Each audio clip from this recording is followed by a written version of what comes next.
that intense look? Because he's trying to find his way. He's trying to figure it out. It's frustrating. I'm trying to listen to God.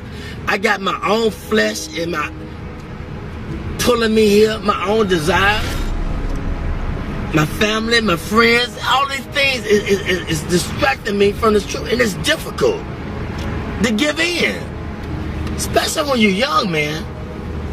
But if you can go through it, you'll come out like gold. If I can go through the fire. They don't want to go through the fire. They want to the lotto and go to Jamaica and the Bahamas and do their own selfish thing. But he said, if you wait till I exalt you, I give you the desires of your heart. But it's difficult to wait because everybody in a hurry. Technology, it's fast. It's in a hurry. They're angry. They're frustrated. They ain't got time. They're on the cell phone. They want to text message you. Y'all in the same car. You going to text message him. He right there. You know what I'm saying? Everybody in a hurry. I don't know where they going, but when they get there, oh, they gonna be sorry. The faster you try to get there, that career, that money, and you gonna figure it out that, man, it was the journey. It was not the destination. You was in a hurry to get there, to come up, to be this, to be that. And when you get there, you gonna feel discouraged more than you did before you even started to get there. Cause it was the journey, the people that you didn't stop to talk to like me at Chicken. The people at the gas station. You was in a hurry to get there, but it was the journey. The more humble you be, then the more you can be fulfilled with the truth. But when you think you got it and you on your way, then you're gonna get less of it because can't nobody talk to you. You can't stop. You're in a hurry. It's a difficult thing, but you got it. I see the intensity. He's showing you how to relate, connect to the people. I would say this. It's a man with pushing a basket. This man right here, they brilliant now. Don't look at the outside appearance. I've seen him in action. He was pushing a basket, and I was under the bridge, and I was talking to everybody except him. He was the last person I talked to. He said, why didn't you talk to me first? He said, I should have talked. He said, don't you ever pass by a man pushing a basket and don't acknowledge him. I never do it in my life again. I talk to the person pushing that basket. How's your day? How you doing? I talk to the homeless people because they say be careful how you entertain strangers. And most people that came off the street and they got their career together, they won't even let you know that they've been through it. They try to act brand new. It's a testimony. What you go through, it's for us to inspire somebody else. It's for me to pull a weak ones up. It's for you to pull a weak ones up. We don't go through this because of our own selfish reasons. We go through this to give them a testimony of how far God has brought me. Man, it was never about me. I thought about me. Before I'm going through this, he said, back up, man. Who are you going to inspire? Who are you going to tell somebody about the glory, the grace of God if you don't go through it? Get out of yourself. And once I step back, I be seeing the deep things of God. And so I don't play with him. I don't ask him for a lot. I just say, give me my portion for the day. I don't want a lot of things. Just give me enough that I can deal with. He said, I give you, but fulfill your bond greater than you can ever ask. I know what you desire. I know what you need. But Lord, give me my portion where I can be grateful. Where I can be thankful. They unthankful. They unholy. They ungrateful. They got a job. They don't want the job. They got 40 hours. You can't work on Saturdays. You can't work on Sundays. Now you got 3 days. They always complaining and griping and murmuring. Stop it. He said be grateful with the little things. And wait, and I put you there.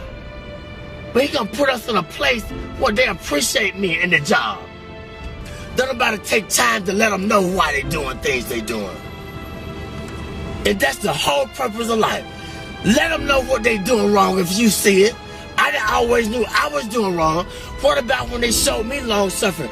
What about when they forgave me, but I can't forgive him? He made a promise. I made a promise. I didn't fulfill it. Then they go off on me. Well, I got to go off on him because he didn't fulfill his commitment. That's wrong. You got to teach. They don't know. The only God they know is through you, through your experience. They don't know about church because you can't go to church because it's a business. And all the church people, it's a clique, it's a club. And they done forgot about God, it's a business. Look here, it's just the world. Ain't nobody being bold and talking about God because don't pray in school, take the prayer out of school, all these things, it's the world. We're getting in a time where God is not popular no more. And if you talk about it, I don't believe in Jesus. I don't believe in God. I believe in this. I don't care what you believe in. Let my spirit speak for me. Let my action. But it was a time when I was just a hearer and not a doer. But it got to balance out. You got to go through the fire in order to be a doer too. You're going to be a hearer, then you're going to be a doer. But don't let people throw you off your journey. You can't beat nothing. It's between your relationship with God. They can't understand you all the time because you're trying to figure out your way. I'm trying to figure out my way. I can't prove nothing to them all the time. I don't need them to figure me out. All I got to do is just be patient and do what was in my ability, my boundary. I don't need to outstep my boundary. I ain't got to prove nothing to you. You didn't feel me? No, you can't go feel me. I can't put the expectation on you. I don't always feel me, understand me. So that's wrong. Be humble. Acknowledge him in all your ways. When I do wrong, I said something wrong to offend you, forgive me. I got to say it right away, get it over with. If I offend somebody at work, look, if they persecute me, look at God trying to strengthen me to show them who I serve. I say I believe, I'm walking with it. Well, teach them. They don't know. They don't know why they're doing that to me. Let your light shine among men. They might glorify your Father in heaven. It's real, man. I experience it all the time, 24/7. But I asked for it. I wanted to be a preacher when I was 6, but I didn't know the price I had to pay. Much wisdom, much grief, much sorrow. Ain't no other way you gonna get it. But if you can just go through the fire, you'll be like gold. When you take the jewelry to the pawn shop, how do they determine if it's real or fake? They put it through the acid test. They put the fire upon it. That's how we know if we're real or fake. We're going to go through the fire. You're going to have disagreement with each other, but it's okay. You're going to be friends. But if you have a disagreement, it's just a different agreement. That don't mean you ain't got to see her no more and talk to her. Or talk to her or whatever. I ain't got nothing to hide. My burdens are heavy, but when I'm weak, he's strong through me. He speaks through me. The weaker I get, the more frustrated I get with my life. And I did this, I did that. Then the more he speaks through me, the more he takes control of me. That's just where he wants you at. Get frustrated. That's when he gonna speak through you. But he gotta get you in that point where ain't nowhere else to go but to him. He said, those that I love, I correct them. I chastise them. When you go to jail, it's called the Department of Correction, rehabilitation. But we get mad at the correction. He said, if I didn't love you, I would correct you. He could have took our life. Amen? Amen. He could take the life. But he corrected me. I just thank God for y'all. But this is what Solomon asked. Solomon was the wisest man that lived. He had everything that man could desire. But one thing God said, leave the foreign women alone. But he couldn't understand why he had a desire for the foreign women. But see, the Lord knew that they were going to turn his heart against him. They were going to make him idol worship and build a God. But he didn't understand it.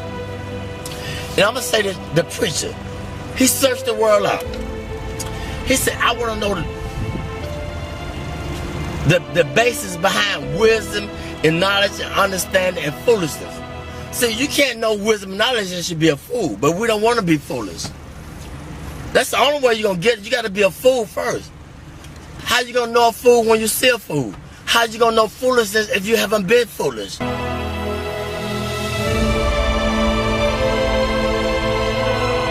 See, you can't know wisdom and knowledge and should be a fool, but we don't want to be foolish.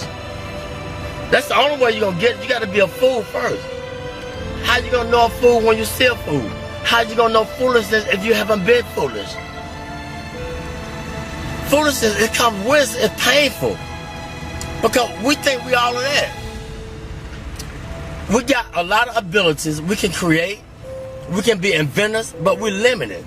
If I understand that I'm limited, then that's when God takes control and gives me the wisdom that I desire. Humility. Be humble. If you don't understand your purpose, ask God. But ask him in sincerity. What's my purpose, God? Did you ever ask that question?